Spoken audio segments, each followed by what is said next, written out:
everybody. Welcome to Old Gray Bricks. And I just realized that is the old introduction. Sorry. Yeah, not a regular pilot on this stream. So I just picked what came up first. And because Chris is bad at doing laundry and getting rid of old things, you got the old intro. So it's like we're doing the Wayback Machine to season like 2 or something like that. So but again, welcome to Old Gray Bricks. Welcome everybody. We of course have our regular cast of nefarious Lego enthusiasts: Fleeb Nork, Matthew, Jeff Van Winnen, and one of our longtime old favorites, Magnus. Welcome in the chat. We got Battery Power Bricks. He did his homework. Yeah, the music. Yeah, I pulled the old intro. Moto, Secret Squirrel Bricks. I don't know if we've had Secret Squirrel Bricks on before because I've never noticed the name, but now that I've seen it, you're now my new favorite peanut gallery name. You didn't. We have 2 guest stars. We got Luke and Leia Skywalker for the episode, the kitten episode. We do, because we're kittens in the house. Getting to that. We're getting to that. Let me finish saying hello to those people out there. We got Ryan from Australia or New Zealand Entertainment Lane, Dark Aubrey, or Wish Aubrey, as I believe we're now referring to, and Brick Jedi. Ahoy, hoy, my friends. So, yes, as Matthew pointed out, tonight's episode, of course, because Lego Masters is on Thursdays, and it's kind of hard for us to stay up late and do Lego Masters set review. We are doing it on Mondays, so that's why we are here. So, welcome to the show.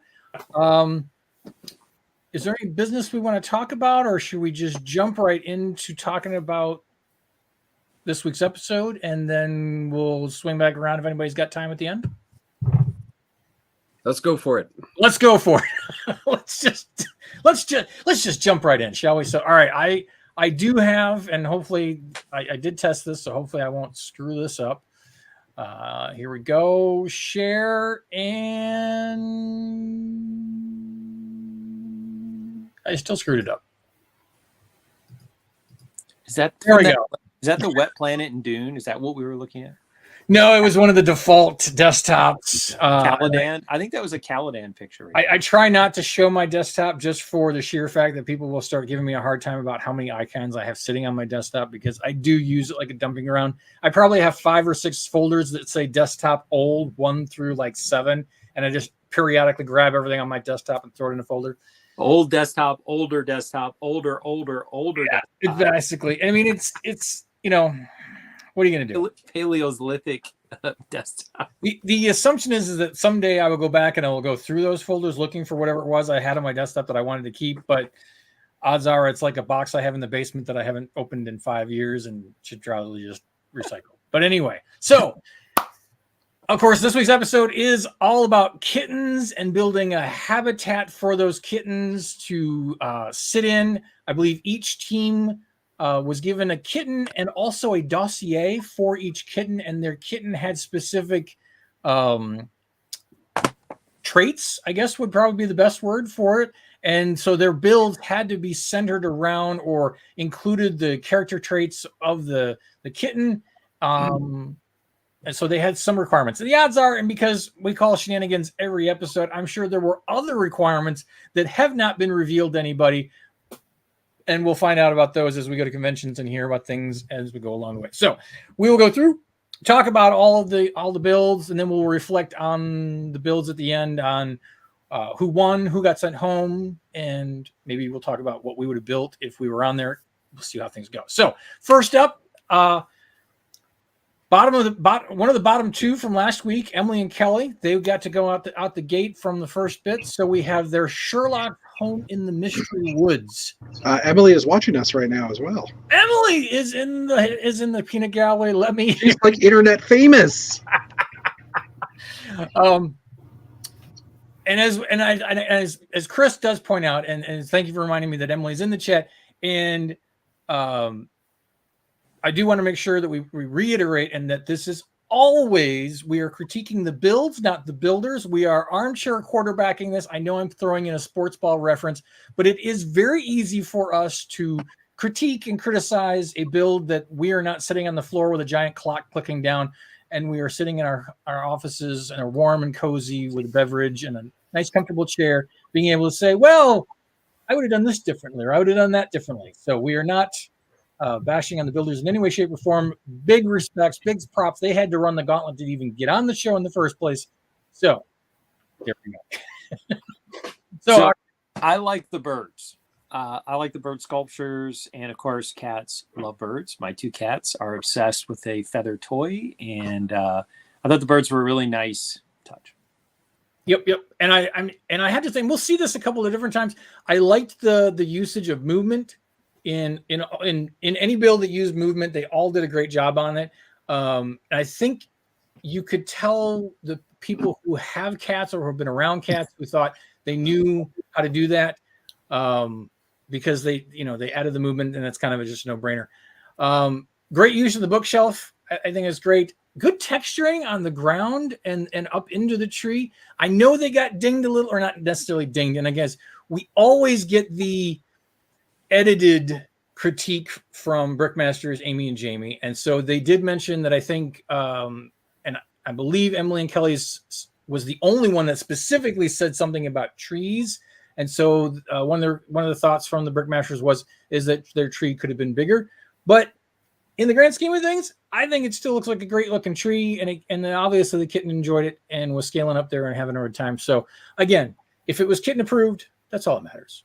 So one of the things that was tough about this challenge is you didn't know if your cat was going to go where you wanted it to go. And so in particular, we'll get to the winning one, but the winning one, the cat was actually quite lackadaisical and just kind of like, I'm just going to sit down here and I'm not going to play with all the play features. I mean, this is probably the closest that the Lego Master contestants have been to being a lug ambassador, because that's basically what they have to do, is wrangling cats. So they're doing what they're doing. Yeah, they're doing what they're doing. They're doing. So, all right, let's move on to the second build. And actually, it might be a little out of order because as I was grabbing screenshots, so we may not necessarily be in the exact order, but this is the second build we're going to review. We have Tim and Tim's Iggy's Tree House. Again, we had more than one tree, and that's going to happen. This one, again, like you mentioned about the birds with the prior one, this one had some great brick-built creatures that were also added into it. I thought was a nice little touch. Again, could they be? We see if you actually look at a lot of these, there are little nuances from a lot of the builds that are in a lot of the builds. We get brick-built creatures in this one again. We get a little cat smiley face, little placard there. And I believe they've got a nice spinning top at the top. And then they had some stuff that they could battle. I think that's a piñata, if I'm not mistaken, on the right-hand side over here in the background. So that was kind of cool.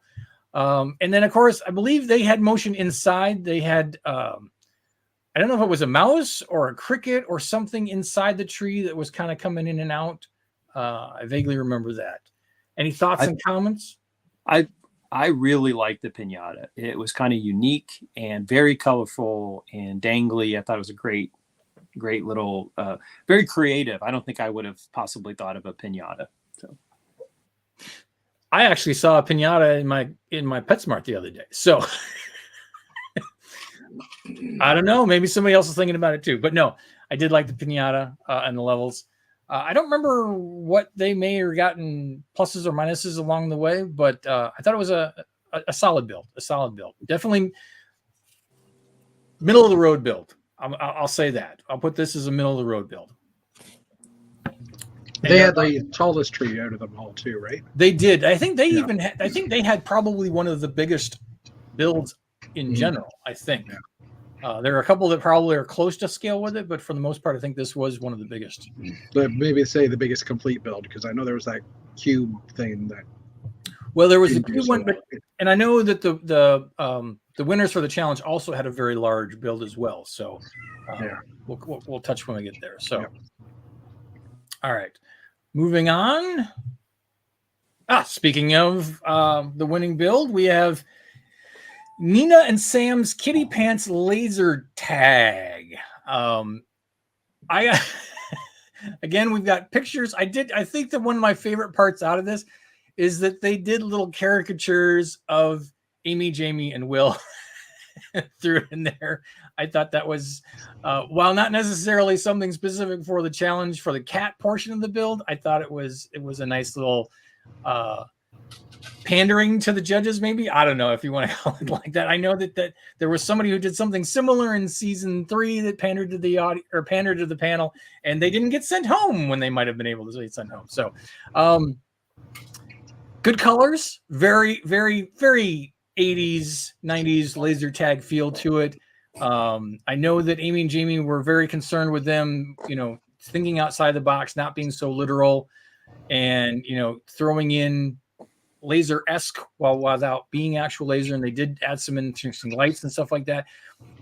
Did you guys notice? And I didn't. And I'm not sure which power function thing they were using, but there are lights up underneath the second floor.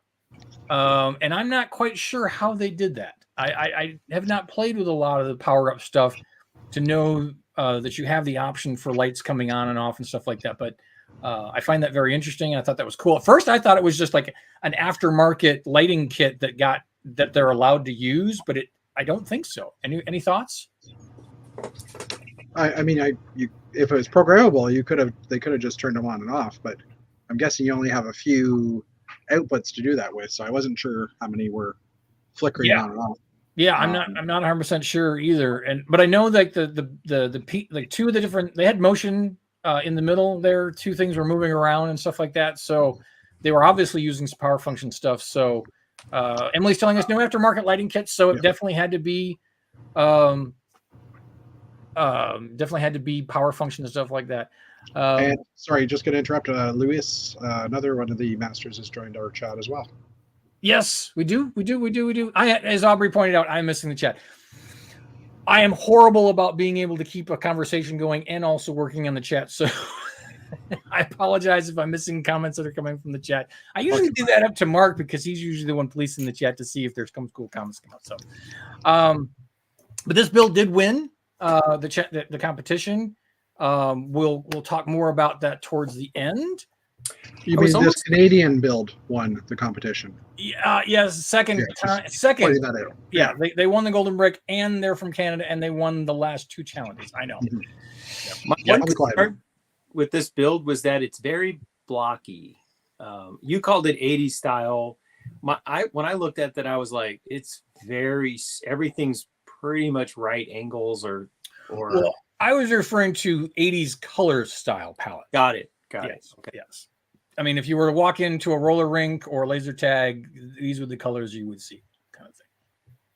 I wondered. I was actually concerned that because they obviously don't have actual lasers with the lights spinning around, I was afraid that they were going to get dinged for the fact that they don't really have lasers. They just have some dome lights or.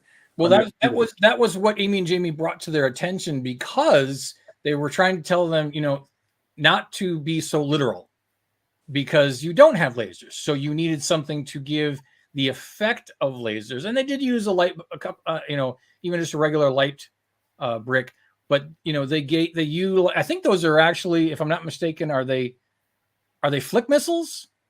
The longer flick missiles they might be using as the laser? Yeah, I think that's what they were using. Yeah. So, I mean, there you go. They were giving laser effect without actual real lasers. So. And sorry, Jordan and Grandma Karen are both on the chat as well. We have a plethora. Season 4. We have a plethora of Mega Masters contestants this evening. Yes, a plethora. All right, so let's move on to the next build. Speaking of Karen and Amy, here we go. We have Felix's Fort. And I must apologize. And again, we are using the screen caps from the episode. And part of me, when I was watching and pulling the screen caps, I almost felt like if I'd had time, I would have pulled the little vignette videos for each one because you don't quite get the feel of the builds. And especially in this challenge, because there were so many moving parts and so many details completely around the builds. I know we bash on the producers all the time because they don't give us enough time to see all the details. And it's even worse when it's a static shot because you're just not getting to see everything that's there. Again, like with Luke wants to say that this was his favorite, and he would have loved to play with all of the dangly things. Lots, This was Luke's favorite. lots of dangly things. And I gotta say, the grandmas, just like in episode 1, they were killing it with their snot work again. And, coming off the sides of the build, not just doing, build up, definitely seasoned Lego builders, thinking outside of the brick. I liked the way they were doing things. Spoiler alert, they got sent home. I don't necessarily agree with that decision, but that was what Amy and Jamie decided on. Other thoughts on the builds, guys?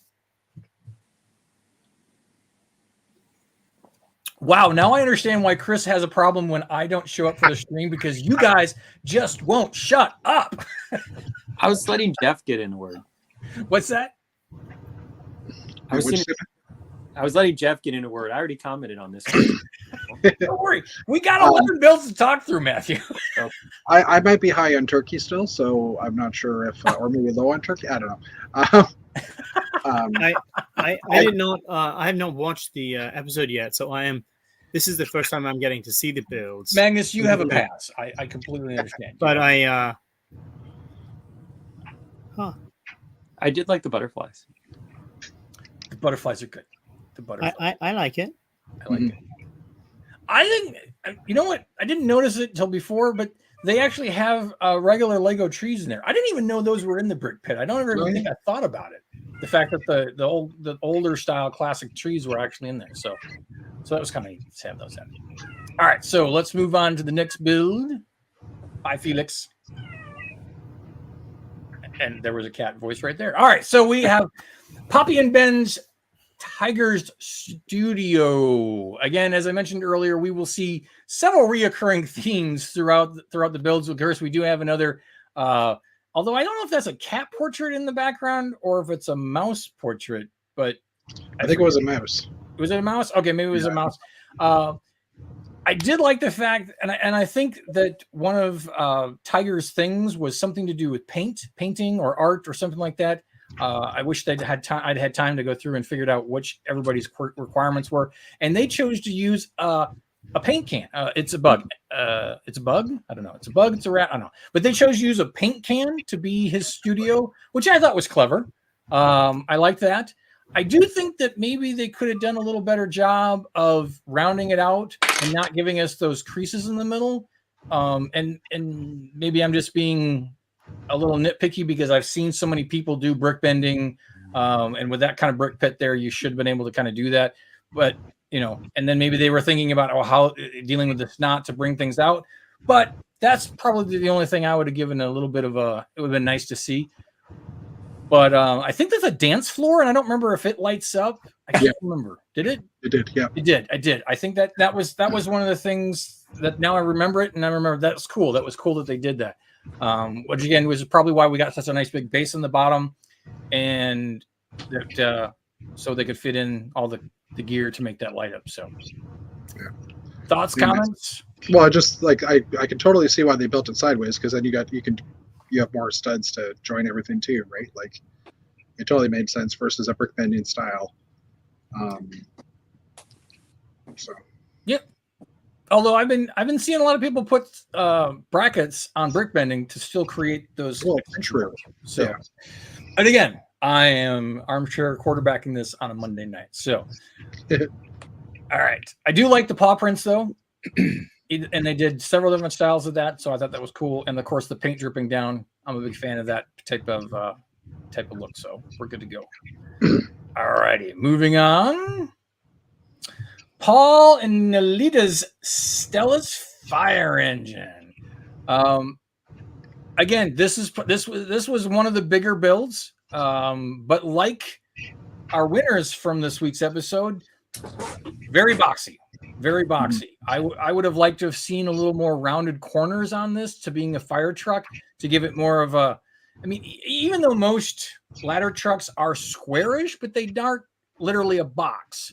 So I would have liked to have seen some more rounded corners, and maybe those buildings in the back need to be just like one big building that really felt like more of a building versus it looks like just some pylons in the background. I thought they were supposed to represent trees, that they were actually letting the cat get up into the trees versus up in the ground. Well, That's how I understood it. But even then, yeah. And so now I got to say this. Where's the branches? Yes.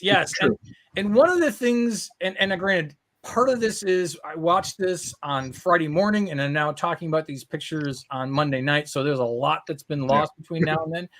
But one of the things that Amy and Jamie always, I mean, they are always harp on this to all the contestants for all seasons.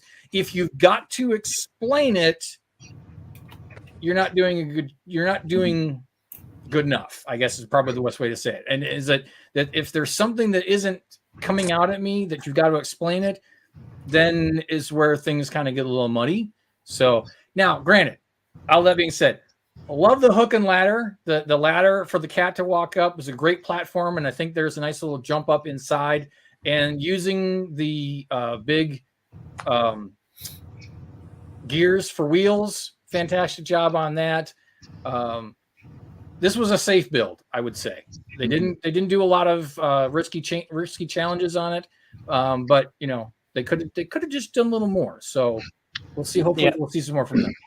And if you know, one of the things that Amy and Jamie will talk about are sort of like techniques, and this is relatively low in the state of the art. I mean, it's very boxy, and there's not a lot of creativity in terms of how the bricks are being used compared to some of the other builds that were present this week. And correct, maybe this was, you know, safe enough to get through the next week, and that's ultimately what matters in a contest of this nature. Correct. But obviously they're going to have to do more sophisticated methods going forward. They're not going to last a whole lot longer if this is it, you know. So right, we'll have to wait and see. And sometimes, you know, just getting through the next round is all you're aiming for in these kinds of contests in the early round. So you know, maybe they're going to blow us away next week, and you know, we'll tune in and see that. So.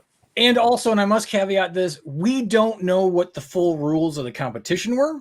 So we are completely being subjected to this in that aspect because for all we know, I mean, and when we get further in, one of the builds was deemed unsafe for the cat. And that may have been part of the reasons for why the builders did what they did for that aspect. Emily says the trees were done with snot, but it was only 2 plates to 1 snot. It was crazy how fast they got those trees up doing it that way. Mm-hmm. See, again, we're not seeing the whole thing.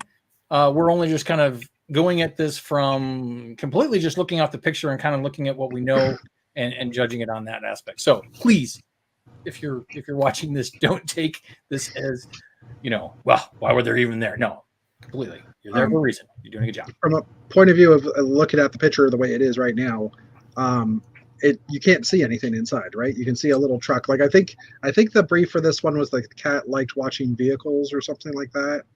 Okay. As well. Like I know there was a vehicle tie-in at some point, so you can see a truck in there, but it's really hard to see anything else. And I know while we were watching the show, they probably did show us different angles. But yep, and that's and you're absolutely right. And there may be more in there that I'm not seeing, and so that's why I'm feeling the way I'm feeling about it. But all right, so Emily says we did get pretty much the rule, just the rule. So no, there wasn't anything quasi like that. So all right, moving along.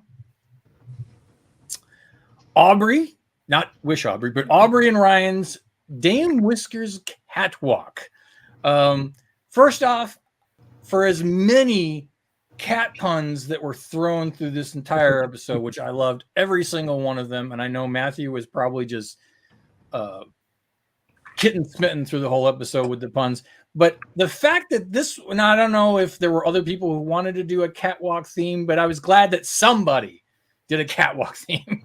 So props to them for doing a catwalk theme. This has just got, I mean, the crown on the top, the little castle feel to it, the door, catwalk feel. Good little caricatures on the background there. You got some lights and going on. I think there was some movement on this one. I can't remember exactly. But again, and this is across the board for almost all the teams, very boxy. Very boxy. And I don't know if that's a brick pit issue or time constraint. I don't. What was the time frame for this one? I don't remember. What 10. it was 10 hours. So it was so okay. So basically, episode 1 and 2 are both 10 hours, 10-hour shots. Oh, okay, all right. Well, and I think that that comes to a point, which is we saw on TV the judges talk about how they wanted scale, Right. but of course there's a trade-off. So if you're going big and That's you're true. working with square bricks and go for scale, Yeah. it takes a lot of thought to do scale and not have to be boxy and fit it into the time constraint. So True. if they keep with this 10-hour, time limit for future challenges, and they want them to build for scale, this is going to be one of the big challenges, I think, for teams is how do they get that scale and get the time in? Obviously you want to run out of time. So it's a trade-off question. How do you accomplish both of those things? And I mean, we already looked at the paint can, the curved wall, and there was some criticism there, but I at least liked the fact that there was a curve. Yes, absolutely. And again, absolutely. I'm there at home going, hey, at least it's not a flat surface. Exactly. No, you're absolutely right. And again, we're giving constructive criticism, not negative criticism, and we're just questioning things. What was going on, what was thinking, and again, we are lucky to have some people in the chat tonight who were on the show who can tell us what they did and what they didn't do and what thoughts. So that's always cool. And I think Emily showed in here that their cat was high maintenance bling. And yes, the theme and the feel of it definitely says what their cat was all about. That was definitely the props to it. It's just that I would have liked to have seen some more different building techniques and stuff like that. Now, granted, all that being said, that is a fantastic door. Because you don't even think about the fact that it's a brick built door. It just looks like there's a door there because it's a well done door. So I will say, and again, this is the first time I'm seeing these. Of the ones we've seen so far, this is the one that I think I like the most. And as far as it being very sort of boxy and square, like presumably these were meant to like have cats walking through them or something, right? Structural integrity, absolutely. So it's not like you can make some kind of, they need to have things walking through and knocking into the insides, right? Yeah. So I think that it's a house, right? So no, I like this one a lot. Very valid point. Yes, actually, thank you for reminding me that, because you're right. You can't do a lot of one stud connections for some weird intricate design things, because for structural stability, cats, absolutely. Well, and the other thing that Magnus raises is that unlike your typical stable builds that are going to be on camera and be photographed, not only does there have to be room for the cat, but you also have to you might want to think about color contrast. So you might actually tone down the color mix in a build because you want the cat to really stand out as it travels through the build. So that's not a typical thing you have to think about. When you build something, it's usually static and you're just going to look at it and you don't have that interactive component. Absolutely. Good point. All right, moving on to the next. So Jordan made a comment on the chat, and he made a comment about how many lights can do that sparkle effect. He's like, definitely special effects. There it is. That his comment definitely came to my mind when they get to the golden brick, and it's like you could barely see the brick on TV because the shine glare effect, whatever you want to call it, it almost obliterated the brick on screen. I was somebody's taken the J.J. Abrams lens flare school of thermography. Yes, absolutely. It's a little over the top. Here we have Allison and Melanie's Coco's Cookie Shop, which was translated to Meow. I will definitely say that Allison and Melanie did take the cat theme to the nth degree, and I give them kudos for that. The fact that they sang a song. I mean, I have a feeling we're going to get a song from them every week, so I would guess. Lots of fun. Thoughts on this build? The cookies look awesome. But continue. Well, the other thing is that in this shot, this particular angle, it looks like the front of this is white brick, but those are actually trans clear. Yes. And so the light you can kind of see into it if the cat goes into the space. I thought that was a nice use of trans clear. Mm-hmm. And I believe I did ask for some brick bending, and I got it right here. Yeah. So the fact that they had the time to do that, and it looks stable enough for the cat to have gone through, good stuff. Good stuff. And I want to say I like the story. I mean, now I gotta say this with a little bit of gripe at the same time. They actually they kind of remind, I forget what is Patrick season 2, 3, I forget. I mean, they had a long explanation for their build. They had a very long explanation for their build, but in the grand scheme of things, they didn't need to. They didn't need to, because their build tells a story right off the bat. We've got Coco's cookies, and she's selling cookies and hot cocoa. I don't need to know anything more than that. I see this cat has a thing for baked goods and stuff like that. I think they could have toned down. And granted, I think that adds to their personality as builders, so I can't really ding them for that. But at the same time, they didn't need to, because they had a solid standout build that told a story. Now, granted, again, I say this is that I hate the fact that we don't get to see all the details and go all the way around, because I forget everything that's going on around the center portion here with the translucent piece that we would get if we could spin around. So the other thing is, and I don't remember this being discussed on TV. Maybe it was, maybe it wasn't. But is it me, or is that Cookie Cash that we see? Because it looks like a paw print on a green piece of money. I'm assuming. Yes, I believe it is. I believe Kitty it is. Cash. I love the Kitty Cash. Like, yeah, Kitty Cash, and it's dangling so that it can be patted at. I don't know. Yes. It's because their cat was greedy. She stole the cookies and then sold them for $1,000 each. But again, while their cat was greedy, this build tells its own story without having to explain it. And that for me, I love this build. So, all right, moving along. So sorry, one more thing with that one. Just you've got a lot of curve. You've got a lot of round objects.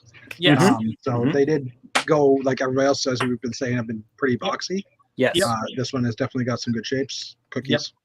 Yep. Yeah. Absolutely. And I mean, I know I don't mean to harp on that square box feel to, but we would do that regardless of what season and regardless of what episode. That's been one of our big things, is that if you're going to build something and you make it a box, I mean, even buildings, don't make it a box. Give us something creative to look at, because that's what we want to hear to see. Now, granted, we're AFOLs.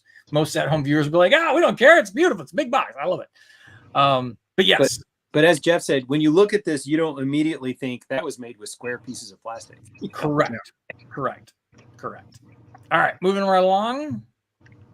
Christopher and Robert's Sir Fluffington's, love that name, by the way, Sir Fluffington's Abode of Fire and Ice. Thoughts? A lot going on here. Visually, maybe too much.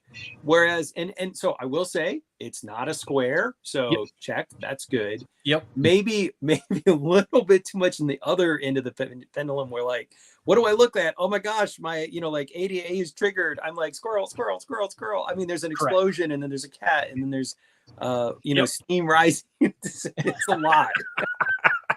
And that was I think what's also important, and I say this for at-home armchair viewers as well as people who plan to go on the show at any time in the future, listen to the judges when they're talking about your competition's builds from week to week.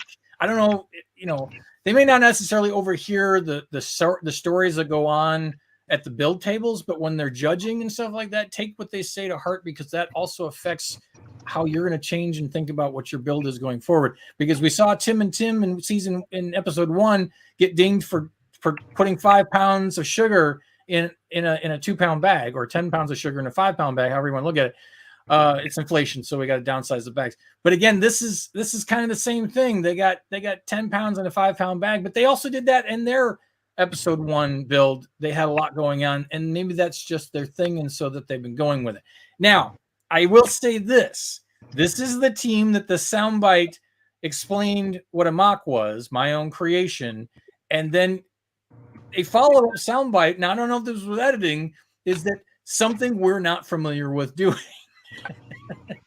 I know that a lot of people on the social media went crazy with that whole little bit. That's not to say that these guys aren't good builders, because obviously from the builds we've seen from episode 1 and episode 2, they are good builders. So I just thought it was funny, and I wanted to point that out because that was a big contention in the social medias this week. They are killing it with movement. Yeah. They are killing it with movement. In their first build from episode 1 and again in this one, they have got the power functions down. They're killing it with that. I think they had the sushi popping up, and I think that was sushi. Was it? The sushi was moving.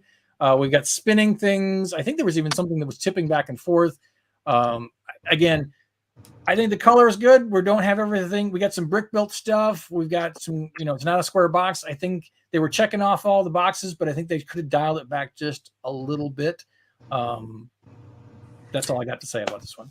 The other thing I would say is that having done a little bit of lettering myself, they have a particular style, and like the N is consistent on both sides of the Gone, fishing. And having played around with lettering, you can do it and then redo it and then redo it again, at least in my experience. So I don't know how long it took them to spell that out, but the kerning and the spacing is pretty good. I mean, I'm sure they would have liked to have 2 more hours, but getting all of that stuff together in 10 hours, I'll give them a tip of the hat for that. So while maybe it's a little bedazzled, I'm dating myself here, but if you watched 80s television, you know about the bedazzler. Did we not talk about Bedazzle last week? Do we need to keep referencing it? Okay, right. I couldn't remember when. Right. Matt's trying to bring it back. I'm trying to bring single-handedly. I will bring back the bedazzler for those self-addressed stamped envelopes, and we'll send you the bedazzler. But yeah, they did a lot. So I mean, the good news for this team is, unlike some of the ones that we've critiqued as maybe being a little too square, these people did a lot. And they did it in a small amount of time. And if anything, maybe theirs is just a little bit more editing or deciding early on to pare back a little bit so that your eye is focused. They can direct the eye to what they want you to look at instead of forcing your eye to kind of go on a sleuth and find the details. Absolutely.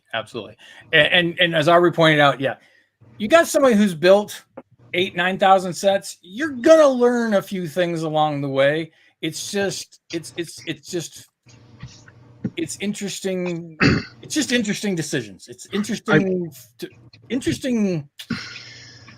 How do I put this, Jeff? Whether it's directors or producers, it's an interesting decision of how they presented it to the audience. I just find so. I'm wondering if their key to getting into the show was, hey, we own this many sets, but we've never actually built a single mock in our life. You know what I mean? Like, so but maybe then that's why? why they're playing that up. All right, so, and the thing that I think that most people were more miffed about that comment is that prior to that, Amy and Jamie said that the level of competition or the level of builders is raising, or this or that or whatever, and it's like, well, if you're saying that the level of builders, but yet you've got somebody who doesn't build anything other than regular sets, how can you make that comment? I think that's what really kind of got people a little edgy. That being said, if I've got 9,000 sets, oh yeah, I'm going to flaunt that. And if it's going to give me an edge to get on the show, more props to you.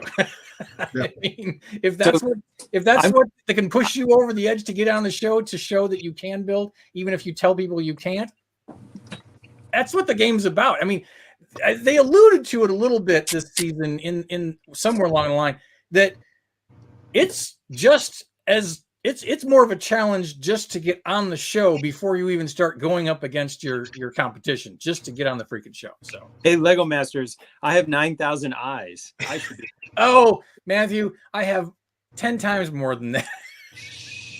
We need to be the all eye team. We need to be the all eyes. Everything, all googly eyes all the time. We would promise to put eyes on everything that we build.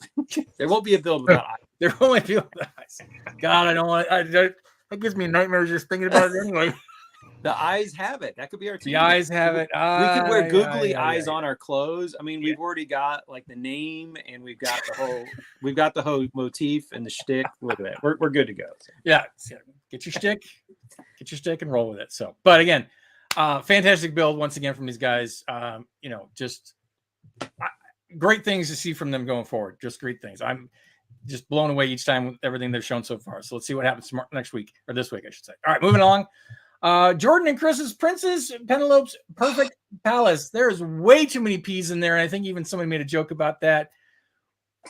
Yeah, I think it was Will. Will did it as a tongue twister. Gosh, that's a lot of P's. I wanted to love this because the texture and that orange wall. Oh yeah, I was literally pausing my TV screen and being like, they use those orange round pieces and they turn them on an angle, and I'm like, that is gorgeous. Like the texture that they got is really good.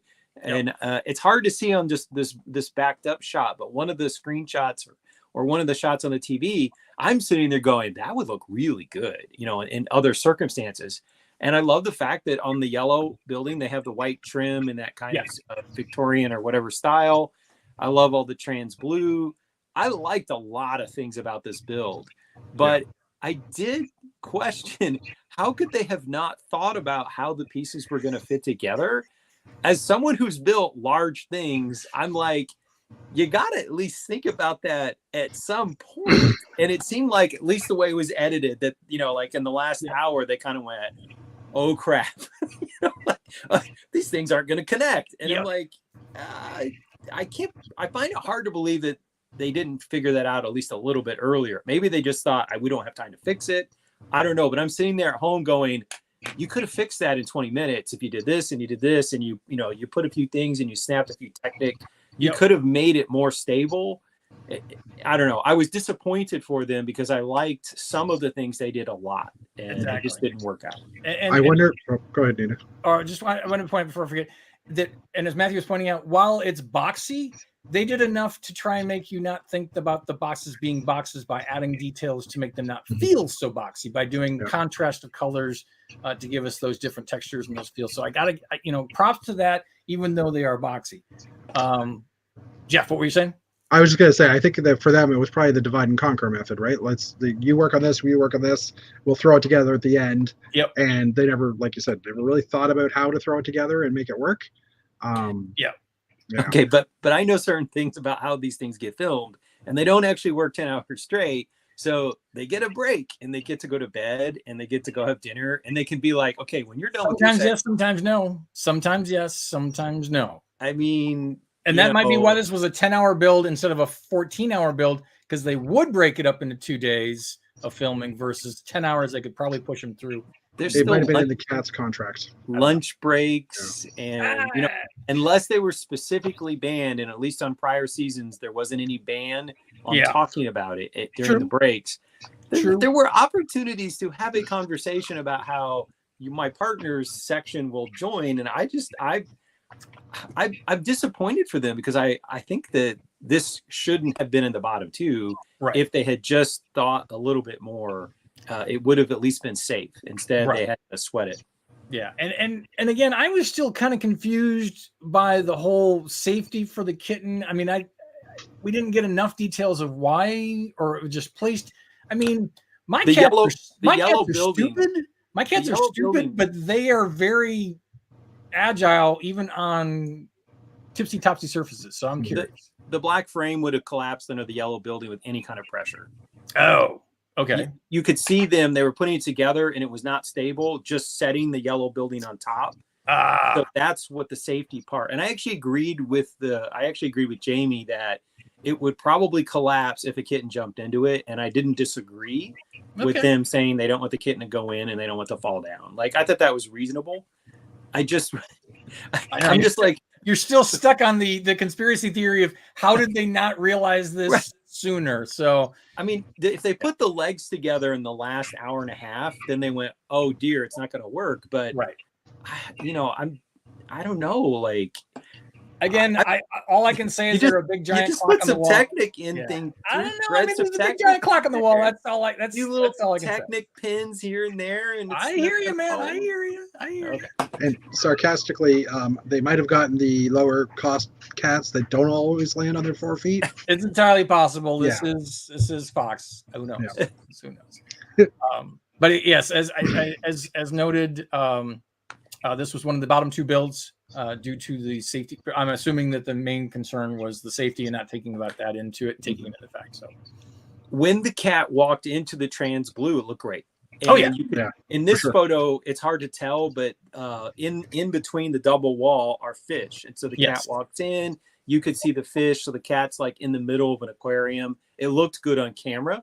Yep. And the cat seemed to be curious enough to walk into the space. Yep. And so in terms of that part of the design, building some kind of interactive thing with your kitten, it's as much as the kitten was allowed to, the kitten seemed to enjoy the spaces that they created. So correct. Again, I wouldn't have put it in the bottom if it weren't for the structural concerns. Exactly. And again, that's always where it's like they got a ding. If something's blatantly wrong, it's usually what winds up getting you down to the bottom two. So, all right, moving right along. We have Lewis and Alex's Sid's Shed. And again, we have a cat picture in the background. Very finished looking. Everything looks done. Like the welcome mat looks done. The diorama looks done. And actually, when we were sitting at home, when the contest was first announced, I turned to my husband and I said, diorama that turns, like cats would, like it's perfect. And they did it. I mean, I know some other people, and they had both the diorama and they had the movement on the table over there. So full props, full marks for having things that kittens would be attractive to. Everything looks finished. The colors leaves maybe a little bit to be desired. If I'm going to be picky, I'm not wild about the tan and the blue background, but whatever. It's enticing for cats, and it has movement, and everything looks finished. You don't look at this and say they were running out of time. If they did, it's not obvious. It looks like this team looks like they finished up and had an hour to kill before the deadline. It definitely has it that they had a plan. And they executed, they stuck to it and they executed it. And if anything, you're right. They probably did have time to kill at the end because they're like, oh, we did everything we wanted to do. Maybe we just stopped. So who knows? Yeah. And that welcome mat, perfect. The welcome mat is perfect. The only ding I have on this is the cat-esque face on the wall. That's my only ding. That's my only ding is that I would have liked to have seen something different there, and maybe that was an afterthought, or maybe it was just. At least they didn't leave the wall blank. I would say that at least they didn't leave the wall blank. But in contrast to the rest of the room, it's kind of like, all right, I'm not quite sure what's going on in this particular spot. So, are you talking about the portrait of the cat or the two eyes and the whiskers? The two eyes and the whiskers. Okay, I'm assuming those eyes are see-through. Maybe. No? I don't know. And was the round thing on the floor, was that supposed to be a litter box, if I remember correctly? Or a ball pit. Oh, cool. Oh, could have been that. Okay. I don't remember. But I love the bone. The bone is good too. I like that in there. Because I think Sid stole. I think these were all things like that collecting neighborhood stuff. Yeah, that he steals. So I like it. It's good. All right. And they again, as Matthew pointed out, they were killing it on their power function and the mobile and stuff like that. So they did a good job there. Oh, that was something else. We are at the end. So all right, let me go back to stop. So wait, do we want to talk about the winner again and the losers and critique on those, or look at them, or just talk about them? We got 10 minutes till 9. I mean, I personally I was satisfied with the decisions the judges made. Okay. I was a little surprised that Sam and Nina won again, just because a lot of times on these shows, they don't like to have the same team win, back-to-back weeks, or maybe they do. Maybe they want to set up a favorite, or maybe they just thought they were the best 2 weeks in a row. But I was slightly surprised that they won, but I liked their build a lot. Let's go back to their build real quick. I don't know. I think the wrong team went home personally. Okay. I agree too. I think that while I agree that the aquarium thing was visually neat, build was boxes and boxes and boxes. Yeah. And fair. That's fair. Yep. No. And for my ride or die team, I was really sad to see what they put out there last. So hopefully they take last week and this week's to heart, and so we see something different in episode 3. But yeah, I was I was really sad to see the grandmas go because the effort that they've shown was fantastic in both episode 1 and 2. I mean, granted, their shoe fell over, and that's, you know, it's a boat. I mean, part of the challenge of these shows is the weird, crazy things they throw at you, and how do you make your builds work around them. So their shoe fell off the boat. Okay, they did a fantastic job. You know, I think they, you know, sad to see them go. I think we could have seen even some more cool stuff from them further on in the challenge. So, question: if Jordan and Chris, I think that's who was the boxing one. The box wasn't stable. Yep. If that one was stable, do you think it would have, like, I mean, where do you think it would have placed overall? I think it would have been more middle of the road. Okay. Yeah. I like the look of it. I like the idea of it. So I thought it would have been higher, like, you know, the top of the group. I would have put the fire truck in my bottom 2 if I were Yeah. Jay. I would agree. I would agree. Now, granted, again, we're looking at, and I'm not remembering all the. I remember them being very enthusiastic about what they were showing, and that they had a lot of energy. And I think there was more going on in that build than the picture shows. But just from the static that we're looking at, I would definitely have put them in the bottom 2. If you compare the amount of detail for what the grandmothers put in theirs to the boxiness of the fire truck, I mean, I would have put it above the fire truck for that reason. Right. I agree. Yeah. Very square, very boxy. But at the same time, though, we're not on the floor. It's hard to say. Yeah. It's hard to say. So that being said, now that you're seeing my desktop, let me go back and get rid of this. Ooh. This is not my portion of the gig. Anyway, so granted, each of the contestants had to build something specifically for their cat personality in that aspect. So by us going around and saying, hey, what would you have built? It's kind of unfair because we're not being divvied out a cat personality that we would have had to talk about. But let's talk about what are some of the things that we learned from this episode that they could carry forward going with to other episodes, or things we wanting to see, or things that we're seeing reoccurrences of. Thoughts? It has really stood out to me how through just 2 weeks, the amount of motion that's been involved and lighting is more than in prior seasons.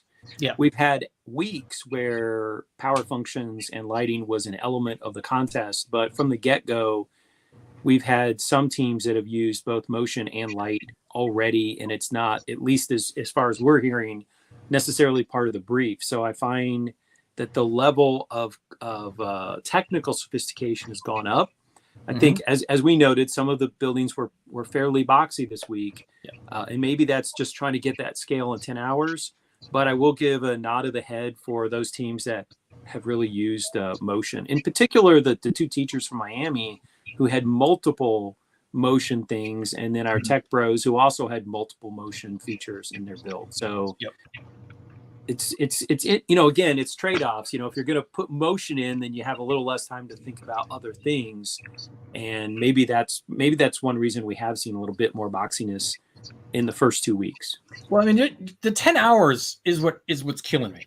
I mean, the fact that episode 1 was 10 hours to begin with was hard. I mean, you don't know the brick pit. You're this is the first time for some of these people that they're probably, well, granted, I know they had some time to get to know each other and build a little bit, but this is it. This is prime time. This is the crunch. This is, you know, there's no testing waters. There's no playing. It's, you know, you've got to go in there with your A game and do things. And 10 hours is a hard thing for that first time. And then the fact to follow it up the second week with only 10 hours again. Yeah. For something that involves a living creature coming in and out of your build. And then trying to figure out how to incorporate what each individual cat's personality was. Very challenging. So Will pointed out that they had dogs in the prior season. In this season, they had cats. So what animal would you want to see next? I think the worst thing that they could do would be birds. I was thinking squirrels would be very squirrels because they're small. That's hard to tame. I mean, I know that you can tame squirrels. You can tame raccoons for that matter, and that would be fun too.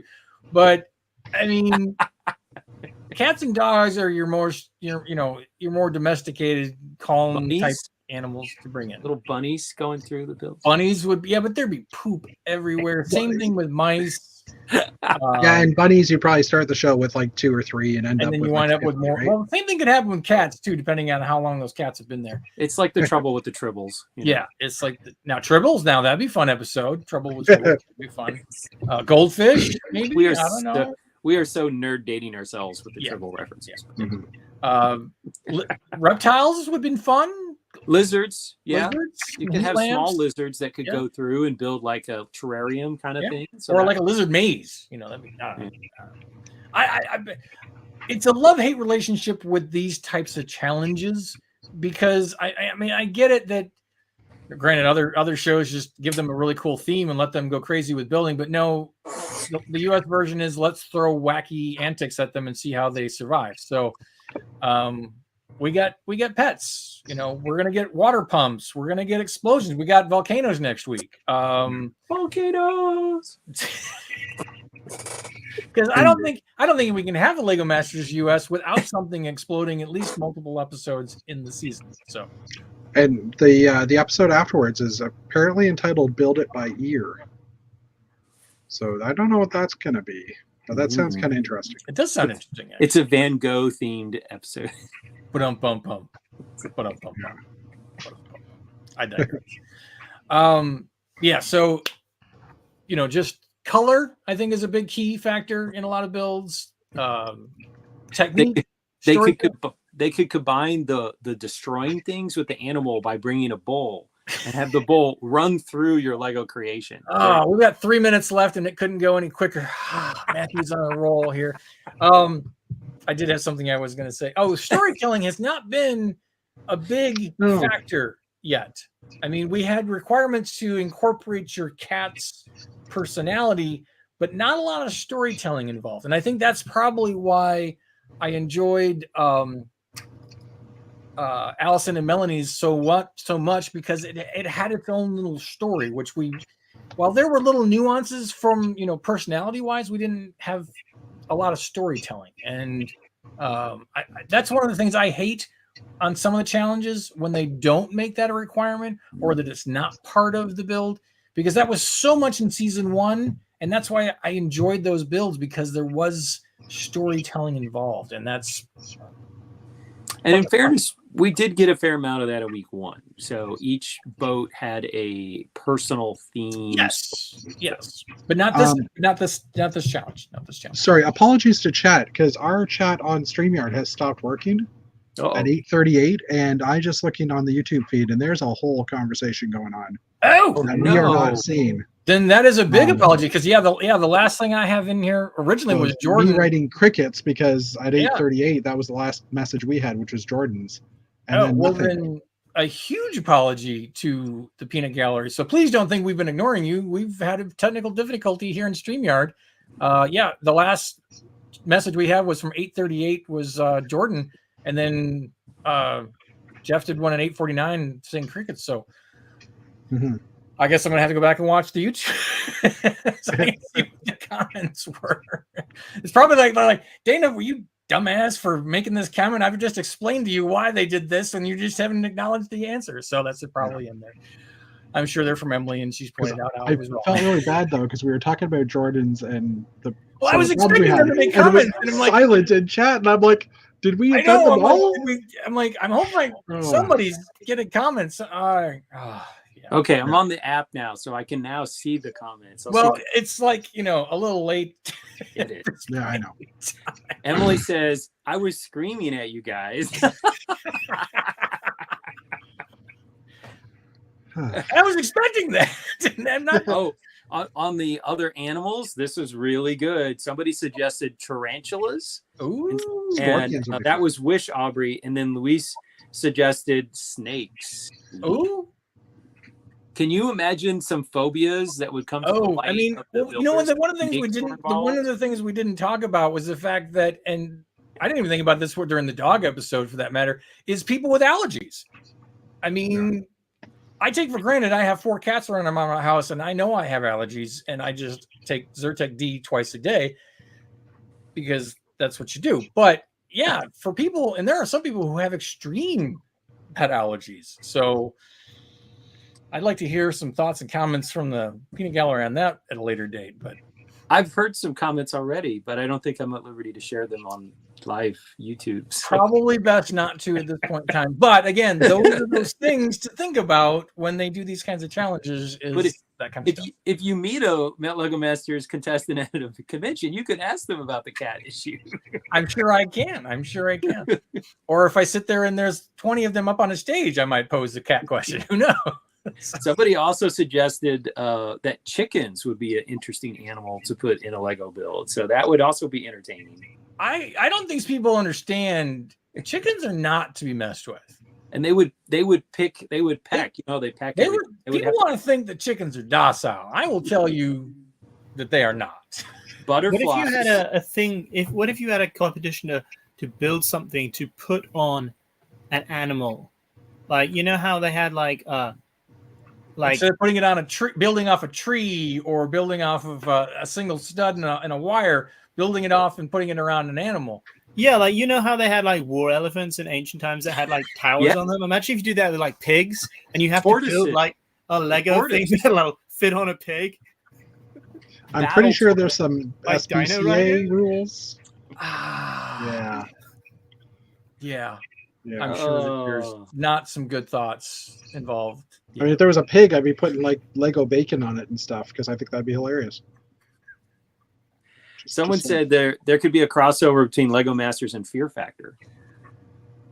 That would be well. I mean, definitely the snakes and spiders would definitely. I know that the spiders alone would cause my wife to be like, "Nope, we lost. We're going home. We don't even have to build. Bye. Good night." They could just use that clip from Indiana Jones. Why did it always have to be snakes? Why did it have to be snakes? Why did it have to be snakes? It had to be snakes. Of course, that also works for the rats. Dad, you wouldn't have liked it. There were rats. Emily Builds It says, I have house chickens that live in my house. They wear diapers. There you go. But then she's probably raised those chickens from chicks, so they're probably familiar with her. But I've run into some chickens who are not so friendly. So I guess it just depends. I'm just trying to figure out how eggs work if you're wearing a diaper. It collects them. Okay. I mean, that way you don't wind up with random eggs just around the house. So on the tarantulas one, when I was a kid, we lived in the state of Arkansas, which has natural tarantula terrain, and they come out during, I guess, mating season. But they're not at all poisonous. They're just big and hairy and scary looking, but they're pretty intimidating. My dad's out working in the garage, and at that point, they rode Harley Davidson motorcycles. He's working on it, and in those days, he would use those big metal coffee tins to keep bolts and stuff. And so a tarantula comes up into the garage, and my dad takes one of these big coffee cups, not coffee. It's called a coffee can. It's a can that coffee comes in. How difficult is it for you to know this? It's too plebeian for me to know a word like can. You know, I have to. It's too pedantic. I know. He takes the coffee can and he places it on top of the tarantula, and then he puts the plastic lid on the bottom as though that's the top. Waits for my mother to come out, and he says, "Can you hand me that can of bolts?" And she reaches over and lifts it up, and there's this big hairy tarantula, and she screams bloody murder like someone shot her or something. And he's, of course, dying laughing. And she's like, I'm gonna get you. I could tell you that if I did that to my wife, she would be a widower because I would be dead because she would have killed me. Oh, yes. Good times. Good times. There's so much chat that I'm almost done going through the list that we've missed. Yeah. Well, I am going to go ahead and land this plane and call it an evening. I think we've enjoyed the fun. I'm missing the chat. I can't triple task. I'm already having enough difficulties trying to talk and keep the buttons and do this and that. So we have, as we said, we've got lava explode or Pompeii. I'm not quite sure what the actual requirement is, but I know that Will gets to push a button and we get to see lava flying all over the place. So I'm excited to see what happens with that. It brings back fond memories of a Brady Bunch episode with lava going everywhere. That's the first thing I think of, and I hope they make some sort of Brady Bunch reference at some point in time. Not a Fox property, though. Well, I don't know. It's been on the air for this long. Is it part of public domain? Can they make comments without that? I don't know. Time will tell. But again, we will watch that on Thursday after our episode, which will probably be another Messy Thursday, which we'll probably do Messy Thursdays throughout the remainder of the season. Hopefully, we'll have some Lego past or present Lego contestants show up on the stream from time to time. As Chris says in some moderation that I'm going to off the cuff obliterate, go out there, be awesome to each other, build something awesome, and we will catch you next week. Ta-ta. Good night, everybody. See ya. And I'm in the stream. That helps.